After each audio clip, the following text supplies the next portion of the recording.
નમસ્કાર, હું છું કિરણ કાપુરે. તમે જોઈ રહ્યા છો નવજીવન ન્યૂઝ. ગુજરાતમાં એક કાવતરાનો પર્દાફાશ થયો છે ને નકલી નોટો મળી છે. અમદાવાદ ક્રાઇમ બ્રાન્ચે તે ઓપરેશન પાર પાડ્યું છે. અમરાઈવાડી વિસ્તારમાંથી 2.5 કરોડ જેટલી નકલી નોટો પકડાઈ છે ને તેનું કનેક્શન સુરત સુધી લંબાયું છે. આ પૂરી ઘટના શું હતી, એમાં કયા કયા પોલીસની ભૂમિકા હતી તપાસમાં, તે વિશે વરિષ્ઠ પત્રકાર પ્રશાંત દયાળ સાથે વાત કરીએ. પ્રશાંતભાઈ, આજે તો અખબારમાં ઘટના આવી છે, પણ એમાં કયા કયા પોલીસ ઓફિસરની ભૂમિકા હતી? થોડી ભૂમિકા કેસની અને પછી આ તપાસ કેવી રીતે થઈ એ. સૌથી અગત્યનું તો એવું છે કે કિરણ, બહુ મોટી ઘટના છે. માત્ર ગુજરાત માટે નહીં, દેશ માટે પણ બહુ ચિંતાનો વિષય છે. અને આ ઘટના જ્યારે અમદાવાદ ક્રાઇમ બ્રાન્ચે જે રકમ પકડી છે બનાવટી નોટ, એ 500ના દરની નોટો છે. 2.19 લાખ રૂપિયા ક્રાઇમ બ્રાન્ચે પકડ્યા છે. બનાવટી નોટ પકડાવવાની આ કંઈ પહેલી ઘટના નથી, પરંતુ આ ઘટના દેશ માટે એટલા માટે ચિંતાનો વિષય છે કે આરબીઆઈના અધિકારીઓએ પણ આ નોટ જોઈ અને આ નોટ એટલી બધી સાચી લાગે છે કે બેંક અધિકારીઓ અને પોલીસ અધિકારીઓ પણ થાપ ખાઈ જાય એ પ્રકારનું આનું પ્રિન્ટિંગ, અને જે પાછું ગુજરાતમાં થયું છે. એવું નથી કે વિદેશથી આવ્યું છે. પહેલાં એવું થતું કે પાકિસ્તાનમાં પ્રિન્ટ થઈને બનાવટી ચલણ ભારતમાં ઘૂસતું હતું, પણ આપણે ત્યાં જ એનું પ્રોડક્શન થયું છે. અને બીજી ગંભીર બાબત એવી છે કે સુરતમાં અને બીજા સૌરાષ્ટ્રના વિસ્તારમાં યોગ ગુરુ તરીકે પ્રદીપ નામના યોગી છે, જે પોતાને યોગ ગુરુ ગણાવે છે, એમની પણ સામેલગીરી મળી છે અને એમને પણ પકડવામાં આવ્યા છે. આ બહુ ગંભીર ઘટના છે. હવે અત્યારે તો આ તપાસ અમદાવાદ ક્રાઇમ બ્રાન્ચ કરી રહી છે, પરંતુ મામલો એટલો સંગીન છે જેની ગંભીરતા આપણે જ્યારે વાત કરીશું ત્યારે દર્શકોને સમજાશે. એટલે નેશનલ ઇન્વેસ્ટિગેશન ટીમ છે એ બહુ જલ્દી આ તપાસમાં જોતરાઈ જાય અને તપાસ એમને સોંપી દેવામાં આવે એવી વાત છે. તો ઘટનાની શરૂઆત ક્યાંથી થઈ, દર્શકોને એ સમજાવીએ. આપણી ત્યાં બનાવટી નોટ આવે છે, છપાય છે, પકડાય છે, એ બધું તો ચાલતું રહે છે. અને અમદાવાદ ક્રાઇમ બ્રાન્ચના એક પોલીસ કોન્સ્ટેબલ છે જેનું નામ છે કૌશિક જોશી. એને એક ઇન્ફોર્મેશન, નાનકડી એક ટીપ ઓફ મળે છે કે અમદાવાદના અમરાઈવાડી વિસ્તારની અંદર ફોર્ચ્યુનર કારમાં બનાવટી નોટ આવવાની છે અને કાર સુરતથી આવી રહી છે, જેનું પાસિંગ GJ5 છે. બસ આટલી ટૂંકી વિગત એને કોન્સ્ટેબલ કૌશિક જોશીને મળે છે. આ ઇન્ફોર્મેશન મળતાની સાથે એ પોતાના પોલીસ ઇન્સ્પેક્ટર છે SJ જાડેજા, એમને માહિતગાર કરે છે. ફેક કરન્સીનો મામલો હતો, એના કારણે તાત્કાલિક SJ જાડેજા પોતાના ACP ભરત પટેલ, DCP અજીત રાજ્યાણ અને જોઈન્ટ CP શરદ સિંગલને પણ આ ઘટનાની ઇન્ટિમેશન આપે છે. એટલે એક જોઈન્ટ મિટિંગ થાય છે બધા અધિકારીઓની, અને મિટિંગમાં પછી કેવી રીતના પ્લાન કરવું અને કેવી રીતના ઓપરેશન પાર પાડવું એનું પ્લાનિંગ થાય છે. અને આ ઓપરેશન માટે 4 PSI અને 22 જવાનો, એમ 22 લોકોની એક ટીમ તૈયાર કરવામાં આવે છે. અને 22 લોકોની ટીમે અલગ અલગ વિસ્તારમાં દાખલ થવાનું હતું. કારણ એવું હતું કે આ જે ફોર્ચ્યુનર કાર છે એ સુરતથી આવવાની હતી એવી એક ઇન્ફોર્મેશન હતી. એટલે બધો જ સ્ટાફ CTM 4 રસ્તા પાસે એકત્રિત થાય છે. એમને અલગ અલગ વિસ્તારની અંદર રવાના કરવામાં આવે છે. એક ટોલ ટેક્સ પાસે એક ટીમ ઊભી રહે છે, એક અમરાઈવાડી પાસે ઊભી રહે છે, કાંકરિયા વિસ્તારમાં ઊભી રહે છે. આમ સરાઉન્ડિંગ બધા જ એરિયાને અમદાવાદ ક્રાઇમ બ્રાન્ચે કોર્ડન કરી લીધા હતા. ક્રાઇમ બ્રાન્ચ છે એટલે સ્વાભાવિક છે, એ લોકો સિવિલ ડ્રેસમાં હતા. એટલું જ નહીં, પણ એ લોકો કેટલાક પોલીસ કર્મચારીઓ મોટરસાઇકલ ઉપર હતા, કેટલાક ખાનગી કારમાં હતા, જેથી એમની પોલીસ તરીકેની ઓળખ ન થાય. આ બધી ટીમોનું મોનિટરિંગ ક્રાઇમ બ્રાન્ચમાં બેસી પોલીસ ઇન્સ્પેક્ટર SJ જાડેજા કરી રહ્યા હતા. સમય પસાર થઈ રહ્યો હતો, જે ઇન્ફોર્મેશન હતી એના કલાકો વધી રહ્યા હતા, પણ એવી કોઈ કાર એમને નજરે પડતી નથી. ત્યારે જ અમરાઈવાડી વિસ્તારમાં મેટ્રો ટ્રેનનો પિલર છે 2930, ત્યાં પાસે એક ટીમ હાજર હતી. એ ટીમ ક્રાઇમ બ્રાન્ચને મેસેજ આપે છે કે અમે એક કારને ઇન્ટરસેપ્ટ કરી છે, જેનું પાસિંગ GJ5 છે, જેની અંદર 7 લોકો છે, જેમાં એક સ્ત્રી છે. અને એ ટીમ ત્યારે મૂંઝાઈ ગઈ કારણ કે એ કારની ઉપર એક સ્ટીકર લાગ્યું હતું આયુષ મંત્રાલયનું. આયુષ મંત્રાલય. એટલે આમ એમને એવું લાગ્યું કે આપણે કોઈ ખોટી કારને પકડી લીધી છે, આ સરકારી કોઈ અધિકારી હોવા જોઈએ. અને બીજું એવું તો જ્યારે કારમાં રહેલા લોકો વિશે જાણકારી મેળવી ત્યારે એમાં બહુ જાણીતું નામ યોગ ગુરુ પ્રદીપનું આવ્યું, જેના સોશિયલ મીડિયા ઉપર ઘણા બધા ફોટોગ્રાફ્સ ચાલે છે મુખ્યમંત્રી ભૂપેન્દ્ર પટેલ સાથે, યોગીજી સાથે. કોઈ દેશનો કે રાજ્યનો કોઈ નેતા બાકી નથી કે એનો ફોટો યોગી પ્રદીપ સાથે હોય. બહુ મોટું નામ છે.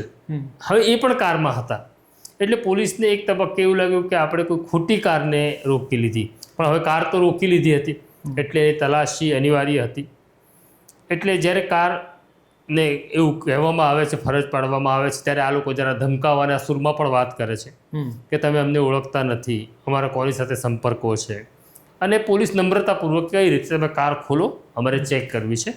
આખરે કારને ખોલવામાં આવે છે અને એમાં સ્ટેશનરીના જે બોક્સ આવે છે ખોખા એ હતા. અને પોલીસે જ્યારે આ ખોખા ખોલ્યા ત્યારે એમાં 500ની દરની નોટોના બંડલો હતા. જે ઓફિસરોએ આ બંડલો ખોલ્યા એ જોઈને એને તો એવું લાગ્યું કે આ સાચી કરન્સી છે. એટલે એ પછી પોતાના ઇન્સ્પેક્ટર છે એસ જે જાડેજા એને પણ જાણ કરે છે. એ પણ મીનવાઇલ ફિલ્ડમાં જ હતા, એ તાત્કાલિક ત્યાં પહોંચે છે. હવે આટલી મોટી કેશ પકડાય 2 કરોડ રૂપિયા જેવી, તો કે રસ્તા ઉપર ઊભો રહીને તો કોઈ કામ થાય નહીં. એટલે એક નજીકની ચોકીમાં જાય છે. પણ એવું થયું કે બપોરનો સમય હતો એટલે ચોકી બંધ હતી, સ્ટાફ તાળું મારીને બહાર ગયો હતો કે જમવા ગયો હશે. એટલે લોકો નજીકની બીજી પોલીસ ચોકીમાં જાય છે. ત્યાં બધી કેશ ઉતારવામાં આવે છે અને જોવામાં આવે છે તો પોલીસની આંખો ચાર થઈ ગઈ, એટલા બધા બંડલ કરન્સીના હતા. ફરી પાછું પેલું કન્ફ્યુઝન આવ્યું કે આ નોટ સાચી તો નથી ને. એટલે પછી છેલ્લે પોતાના સિનિયર અધિકારીઓને જાણ કરે છે, ડીસીપીને જાણ કરે છે અજીત રાજ્યને. નક્કી થાય છે કે આ બધાને પૈસા સાથે ક્રાઇમ બ્રાન્ચ લઈ આવો. અને ક્રાઇમ બ્રાન્ચમાં જ્યારે લાવવામાં આવે છે ત્યારે કોઈ રીઢા ગુનેગાર તો હતા નહીં, બહુ સામનો ન કરી શકે. એમાં જે મુખ્ય માણસ છે એનું નામ છે મુકેશ ઠુમ્મર. એ જ સૌથી પહેલો એ માણસ પોલીસની આંખ કે પોલીસનો હાથ જોઈને તૂટ્યો અને એણે કબૂલ કરી લીધું કે આ બનાવટી કરન્સી છે. અને કારમાં જેટલા લોકો હતા એક તબક્કે ક્રાઇમ બ્રાન્ચને એવો પણ વિચાર આવ્યો કે બાકીના લોકોને ખબર ન હોય, કારણ કે આ જે કાર છે એ યોગી પ્રદીપની છે, એના માલિકીની છે. કોઈ એમ સાધકે એમને ગિફ્ટમાં આપેલી છે. એટલે કોઈક વખત એવું બને કે આપણે પ્રવાસ સાથે કરતા હોય પણ તારી બેગમાં શું છે જેની મને ન ખબર હોય. એટલે બધાને અલગ અલગ બેસાડ્યા. એમાં એક મહિલા પણ હતી. બધાને અલગ અલગ બેસાડીને ક્રાઇમ બ્રાન્ચે જ્યારે એમની પૂછપરછ શરૂ કરી ત્યારે એમને આશ્ચર્ય થયું કે બધાને જ ખબર હતી કે આ બનાવટી કરન્સી છે અને આપણી કારમાં છે. એટલે એ નક્કી થઈ ગયું કે આ બનાવટી કરન્સી સાથે નીકળેલા હતા અને અહીંયા ડિલિવરી કરવાના હતા. હવે આ વાત ક્રાઇમ બ્રાન્ચ પાસે આવી કેવી રીતે એ ટીપ બહુ અગત્યની છે. ક્રાઇમ બ્રાન્ચના જે કોન્સ્ટેબલ છે કૌશિક જોશી, એને ઇન્ફોર્મેશન એવી હતી કે કન્સાઇનમેન્ટ આવવાનું છે અને કોઈકને ડિલિવરી થવાની છે. હવે આ તો ડિલિવરી થાય એની પહેલાં એ પકડાઈ ગયું. એટલે હવે કોને ડિલિવરી થવાની તેનો પ્રશ્ન ઉપસ્થિત એટલે થતો નથી, કારણ કે કાયદાની પરિભાષામાં એની પાસે કોઈ પોઝિશન મળ્યું નથી. આ બધાના પર્સ પણ ચેક કર્યા તો આપણે લગ્નના કવરમાં જેમ ચાંદલો કરીએ એમ સેમ્પલ રૂપે નોટો રાખેલી હતી, કોઈને બતાડવી હોય તો એ આખું કૌભાંડ પકડાયું. હવે સૌથી અગત્યનું આમાં જે પાત્ર છે આ યોગી પ્રદીપ કોણ છે? તો આ જે પ્રદીપ છે એની હું અટક ન ભૂલતો, જોટંગિયા પ્રદીપ જોટંગિયા જે છે એ મૂળ અમરેલીના રહેવાસી છે. અને એ એવો દાવો કરે છે કે એમણે લગ્ન નથી કરેલું, પરંતુ પોલીસની તપાસમાં એવું ફલિત થયું છે કે બહુ વર્ષો પહેલાં 40 વર્ષની ઉંમર છે પ્રદીપ જોટંગિયાની, એમનું એક લગ્ન થયું હતું. પણ પ્રદીપ જે છે એમની એક બેન્ચ છે એ બોલી શકતી નથી, સાંભળી શકતી નથી. એટલે જે આમની પત્ની આવી હતી અને એવું થયું કે હવે મારે જિંદગીભર આની સેવા કરવી પડશે, એટલે એ જતી રહી હતી. ત્યાર પછી એમણે લગ્ન નથી કર્યું. મૂળ અમરેલીના વતની એ પછી સુરતમાં સ્થાયી થયા અને સુરતમાં યોગ શીખવાડવાની શરૂઆત કરી. એનો દાવો એવો છે કે 8 વર્ષની ઉંમરથી એણે યોગ કરવાની શરૂઆત કરી અને યોગી તરીકે એણે કામની શરૂઆત કરી. આ પ્રકારનો આશ્રમ કે આ પ્રકારની વ્યવસ્થા ચલાવવી હોય તો પૈસા જોઈએ. પૈસા નહોતા તો કોઈ કે દાનની અંદર સુરત પાસે ધોરણ પારડી નામનું ગામ છે, ત્યાં આગળ એક નાનકડો પ્લોટ આપ્યો. એની અંદર એમણે સત્યમ ફાઉન્ડેશન નામની એક સંસ્થા શરૂ કરી અને આ ચલાવતા હતા. પણ એ ખૂબ આર્થિક તંગીમાં રહેતા હતા. આ દરમિયાન એમના જે ફોલોઅર્સ છે બહુ છે. મેં યુટ્યુબ ઉપર પણ જોયું, એમના ફેસબુક પેજ ઉપર પણ જોયું, તો લોકો એમની પાછળ પાગલ છે. જેમ એટલે એક સમય હતો કે આશારામની પાછળ જેમ લોકો પાગલ હતા એવી રીતના આમની પાછળ પણ પાગલ હતા. અને આ બધું કરવાની અંદર મૂળ સમસ્યા એવી હતી કે આર્થિક તંગી બહુ રહેતી હતી. એટલે નવેમ્બર 2025ના રોજ બધા સાધકો બેઠા હતા. એમાં એક વ્યક્તિ આવે છે અને એક વ્યક્તિ એવી સલાહ આપે છે કે સ્વામી, તમને જે પૈસાની તકલીફ પડી રહી છે આનો કોઈ ઉપાય મને દેખાતો નથી. તમે લોકોના જ્યોતિષ જોતા હો, જીવન જોતા હો, એ પાછું એક્યુપંચર ને એક્યુપ્રેશરની ટ્રીટમેન્ટે કરતા હતા. લોકોના પેટમાંથી પાણી કાઢવું ને કેન્સર મટાડવું. એટલે લોકો પાગલ હતા. એટલે આપણે ઘણા બધા સાધુ સંતોને નમતા પહેલાં વિચાર કરવો જોઈએ કે આપણને કોઈ દિવસ કોઈને નમન કર્યા પછી પસ્તાવો ન થાય. પણ ખેર, એ જે નવેમ્બર 25માં જે વ્યક્તિ મળવા આવી હતી એ વ્યક્તિએ આવીને એવું કીધું કે તમારે પૈસા કમાવવા હોય ને તો 2 નંબરનો ધંધો કરવો જ પડે. 2 નંબરનો ધંધો ન કરો તો કોઈ દિવસ તમને પૈસા સારી રીતના ન મળે. આવું કહીને પેલી વ્યક્તિ જતી રહે છે.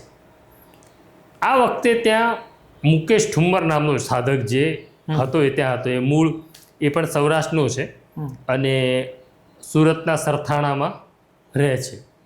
ત્યાં ઘણા બધા સાધકો જે નજીકના સાધકો હતા એ બેઠા હતા અને મુકેશે પછી એવી દરખાસ્ત આપી કે આ ભાઈ કહી ગયો એ વાત સાચી છે. મને એવું લાગે છે કે આપણે બનાવટી કરન્સી જો છાપીએ તો આમાંથી કંઈક રસ્તો નીકળે. મેં રિસર્ચ કર્યું છે, મને સમજાય છે, આ છાપતા મને આવડે છે, પણ પૈસા મારી પાસે નથી. એટલે લગભગ 17 થી 20 લાખ રૂપિયાનો ખર્ચો થાય મશીન લેવા માટે. જો આ વ્યવસ્થા થઈ જાય તો આપણે બનાવટી નોટ છાપી શકીએ.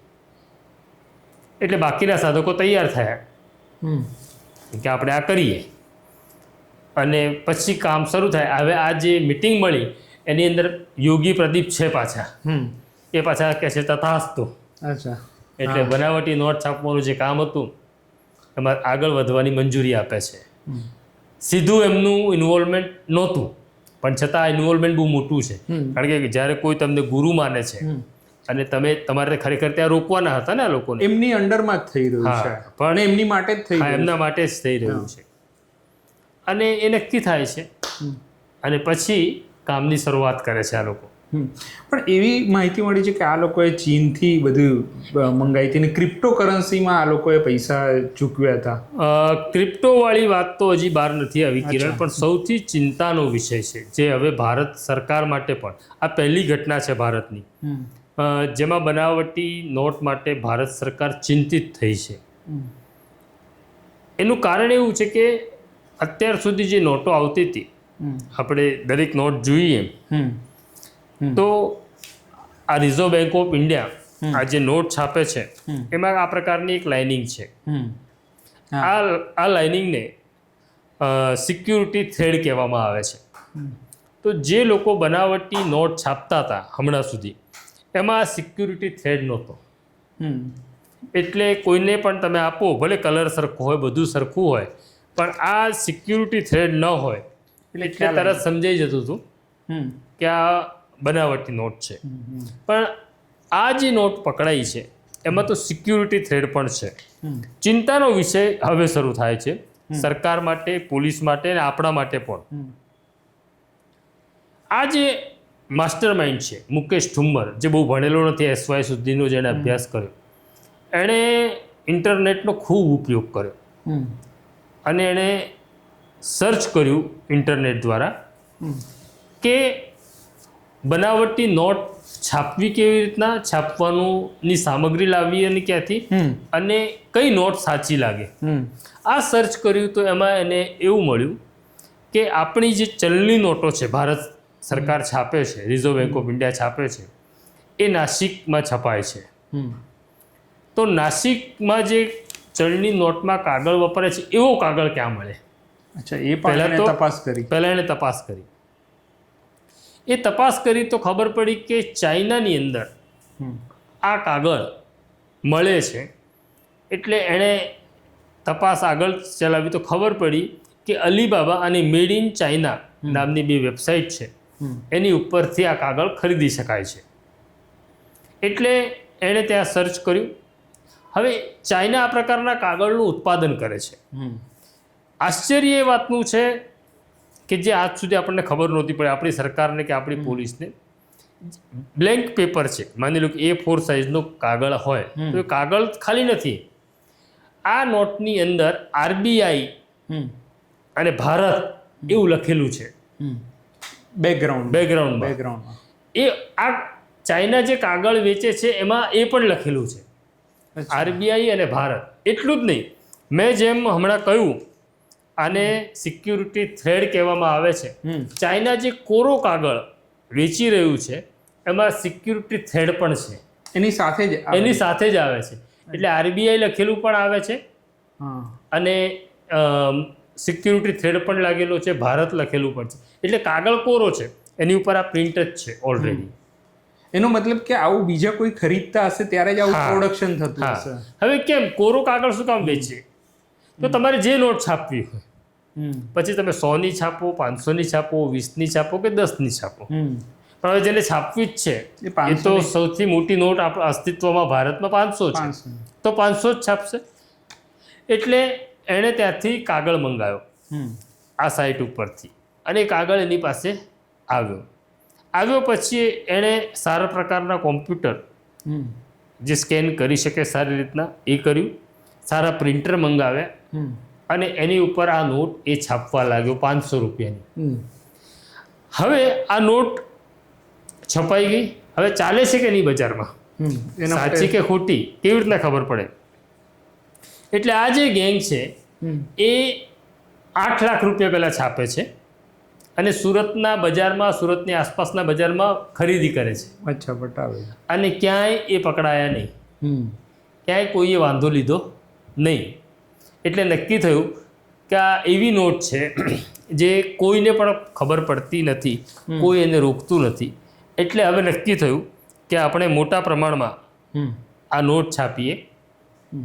અને પછી એ લોકો લગભગ 2.25 કરોડની નોટો છાપે છે. એટલે આ બીજી જ વખત હતી એમણે આટલી નોટો છાપી કે પહેલાં એમણે અલગ અલગ નોટો છાપી અમુક રકમની? તમે 8 લાખ કીધા, એનાથી વધારે છાપી? પહેલાં 8 લાખની છાપી, જે બજારમાં નાખી, બજારમાં ચાલી ગઈ. પછી લગભગ એમણે 2.25 કરોડ રૂપિયાની નોટ છાપી.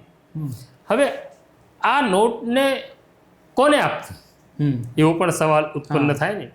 એટલે આ જે ટોળું હતું પ્રદીપની આસપાસનું, એમાં મુકેશ મુખ્ય માણસ હતો, પણ એક આરતી નામની મહિલા પણ છે. હવે જેટલા લોકો ભેગા થયા હશે, સ્વાભાવિક છે કે એમનો પોતાનો પણ કોઈક સ્વાર્થ તો હશે જ, બધાનો હિસ્સો હશે. એટલે આરતી નામની મહિલા એવું કહે છે કે અમદાવાદમાં હું કેટલાક લોકોને ઓળખું છું. એટલે એ અમદાવાદમાં કોઈનો સંપર્ક કરે છે અને નક્કી થાય છે કે આપણે અમદાવાદમાં આની ડિલિવરી આપવા જવાની છે. હવે કેટલા પૈસા? તો 30% ભાવે આ પૈસા આપવાના હતા. એટલે 2 કરોડ છે. આ 2 કરોડ રૂપિયા જો ચોક્કસ વ્યક્તિ સુધી પહોંચી ગયા હોત તો એમને 30% લેખે 70 લાખ રૂપિયા મળવાના હતા. બરોબર. પણ એની પહેલાં એ લોકો પકડાઈ જાય છે. હવે આ ઘટનાના સમાચાર આવે એટલે national investigation team, central IB આવી ગઈ. હવે ખુદ અમદાવાદના પોલીસ કમિશનર GS મલિક છે એ પોતે આરોપીઓને ઇન્ટ્રોગેટ કરવાના છે. રિઝર્વ બેંકના અધિકારીઓ પણ આવી ગયા. બધાએ નોટ જોઈ. હવે બધા માટે જે ચિંતાનો વિષય છે કે આ નોટ એટલી નકલી હોવા છતાં એટલી અસલી લાગે છે. સામાન્ય રીતે આપણી પાસે, જ્યારે આ દર્શકોને પણ બતાડવી છે કે સામાન્ય રીતે આપણી પાસે નોટ આવે ત્યારે આપણે કેવી રીતના સાચી કે ખોટી જોઈએ છે. તો જ્યારે નોટ આવે ત્યારે આપણે આમાં ફેરવીએ છીએ તો આ જે સિક્યુરિટી થ્રેડ છે એનો રંગ બદલાય છે, ગ્રીન અને બ્લુ થાય છે. એ થાય છે તો એવું આપણે માની લઈએ છીએ કે એ સાચી નોટ છે. તો જે બનાવટી નોટ પકડાય એમાં તો સિક્યુરિટી થ્રેડ ઓલરેડી છે, એ પણ કલર બદલે છે, એ પણ એવી જ છે. એટલે ચાઇનાનું જે કાગળ છે એમાં પણ કલર બદલાતો હતો. તો આરબીઆઈના અધિકારીઓ સાથે એમણે વાત કરી પોલીસે કે આ તો પછી અમારે ઓળખવાની કેવી રીતના. તો સૌથી પહેલા એવું છે કે આ જે ભાગ છે વોટરમાર્ક છે, જે તમે આમ ટેબલ ઉપર મૂકી હોય આ નોટ તો તમને એ ગાંધીજી નહીં દેખાય, પણ તમે પ્રકાશમાં જુઓ તો તમને ખબર પડશે કે આની અંદર ગાંધીજીનું એક ચિત્ર છે. હવે આ બનાવટી નોટ જે પકડાય છે એમાં ગાંધીજીનું ચિત્ર છાપેલું છે, વોટરમાર્કની રીતે નથી. અચ્છા. એટલે તમે આમ એને જુઓ લાઇટમાં તો તમને નહીં દેખાય, મૂકો તો જ દેખાય છે. એટલે પહેલાં તો આ છે, આ એમની નોટમાં ગાંધીજીનું ચિત્ર છાપેલું છે, વોટરમાર્ક તરીકે નથી. બીજું એવું છે કે આ જે 500 આ લખેલું છે એની ઉપર હાથ ફેરવું એમ્બોઝ થયેલું છે. આ ખરબચડું તમને લાગે છે, જે પેલી નોટમાં એમ્બોઝ નથી, પ્રિન્ટેડ છે. પછી અહીંયા લીટી છે 1 2 3 4 5. આ લીટી પણ એમ્બોઝ છે. આની ઉપર હાથ ફેરવો તો તમને ખબર પડશે કે આ ખરબચડી છે, એટલે તમારી નોટ સાચી છે. માત્ર આ જોઈને જો તમે જોવા ગયા તો તમે થાપ ખાઈ જશો અને તમને લાગશે કે આ નોટ સાચી છે, પણ આ નોટ સાચી નથી. તો આ રીતના પોલીસ પણ કન્ફ્યુઝ હતી, આરબીઆઈના અધિકારીઓ પણ કન્ફ્યુઝ હતા. હવે આ ઘટના બહાર આવ્યા પછી સૌથી અગત્યનો મુદ્દો એવો છે કે આ લોકો તો પકડાઈ ગયા, પણ જો ચાઇનામાં આ પ્રકારના કરન્સી પેપરનું પ્રોડક્શન થતું હોય તો ભારતમાં કેટલા લોકો આવી રીતના ચલણી નોટ બનાવતા હશે અને બજારમાં મૂકતા હશે, એની ચિંતા સરકારને બહુ છે. પણ આમાં જે નંબર આવે છે એ સમજો કે નંબર એક આવે છે નાનો, એક વિશેષ નંબર હશે બધી નોટોનો, તો આ બેંકમાં જાત એમને નોટ સમજો કે આ વટલાઈ જાત તે પછી બેંકમાં જાત તો પછી એ ખ્યાલ આવત બેંકને, એવું કઈ માહિતી છે? તારો બહુ અગત્યનો પ્રશ્ન છે કિરણ. આ નોટ ઉપર એક સિરિયલ નંબર છે. હા, બધામાં બરાબર છે, પણ આ જે સિરિયલ નંબર છે એની ખબર કાં તો નાસિકને છે, નાસિક પ્રિન્ટિંગ પ્રેસને છે, કાં આરબીઆઈને છે. આ નોટની ખબર બધી બેંકોને નથી હોતી. ઓકે. પણ સૌથી અગત્યનો મુદ્દો તે પૂછ્યો હવે એવું છે કે આ નોટનો નંબર છે 523. હમણાં સુધી જેટલી બનાવટી નોટો પકડાતી હતી એ જથ્થાબંધમાં છપાય, એટલે 10,000 નોટ છપાય તો એ પણ 523 નંબરની છપાય. બરાબર. આમાં એક એમણે સુધારો કર્યો છે. આમાં જે નોટો પકડાય એના સિરિયલ નંબર 523, 524, 525, 526 એ પ્રકારના છે. એટલે જ્યારે આ પકડાયું અને એનું પંચનામું કરવાનું હોય ત્યારે પોલીસ થાકી ગઈ, કારણ કે બધી નોટના નંબર એમને લખવાના હતા. પછી એક તબક્કે થાકેલી પોલીસે બેંકો પાસેથી મશીન મંગાવે કે એક વખત નોટો તો ગણી લો પેલા કેટલા છે.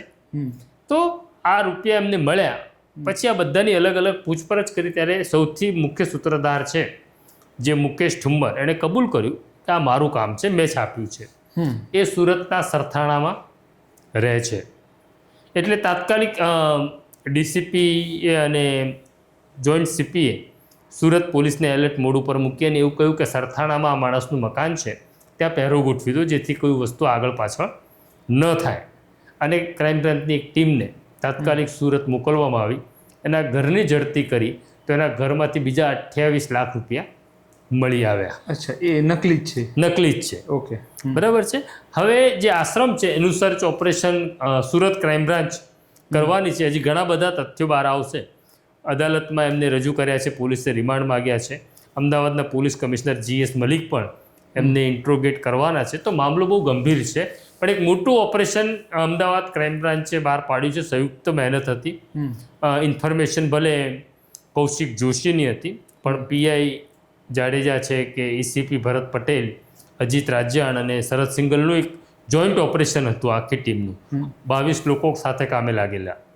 પણ આમાં ગુનો કેવી રીતે દાખલ થશે? આમના પર કઈ કઈ કલમ? અત્યારે તો બનાવટી ચલણી નોટોનો ગુનો દાખલ થયો છે, પરંતુ હવે NIA જો આ તપાસ સંભાળશે એવી પૂરી શક્યતા છે મામલો ગંભીર છે એટલે તો અનલોફુલ એક્ટિવિટીનો ગુનો પણ આમની ઉપર દાખલ થઈ જશે એવી શક્યતા છે. એની સંભાવના વધુ છે. જો એ દાખલ થઈ જાય તો એમણે યાદ રાખવાનું કે આમાં સજા પડે એવા પણ પુરાવા છે અને આખી જિંદગી આ બધાએ જ મૃત્યુ પર્યંત જેલમાં રહેવું પડશે. અને આમાં ખાલી છેલ્લો સવાલ એવો કે આ કાગળ જે આવ્યો છે એ કેવી રીતે આવ્યો હતો? એટલે ચીનથી આવ્યો છે? હા, તમે માની લો કે તમે ઓનલાઈન કાગળ ખરીદ્યું છે એટલે આ જે કાગળ આવે એનું એક બોક્સ આવ્યું. બોક્સ ઉપર તો જ્વેલરીનું છે કે બીજું કોઈક કારણ કોઈ કોસ્મેટિક વસ્તુ છે એ પ્રકારનું સ્ટીકર લાગેલું હોય એટલે એક બોક્સ તો શક્ય નથી કે કસ્ટમ ફોરેનથી આવતા ચેક કરી શકે. એમાં કાગળ આવેલો છે. ઓકે, તો આ હતી પ્રશાંતભાઈ સાથેની ચર્ચા. પૂરો જે ઘટનાક્રમ છે આ જે નકલી નોટનો તે પ્રશાંતભાઈએ વર્ણવ્યો અને કદાચ તમારા હાથમાં પણ કોઈ નોટ આવી ગઈ હશે આ રીતના તો આ પ્રકારની ચર્ચા તમે જોતા રહેશો નવજીવન ન્યૂઝ પર અને સબસ્ક્રાઈબ કરો અમારી ચેનલને. અત્યારે મને ને પ્રશાંતભાઈને રજા આપશો. નમસ્કાર. વૈષ્ણવજન તો તેને કહીએ જે પીડ પરાઈ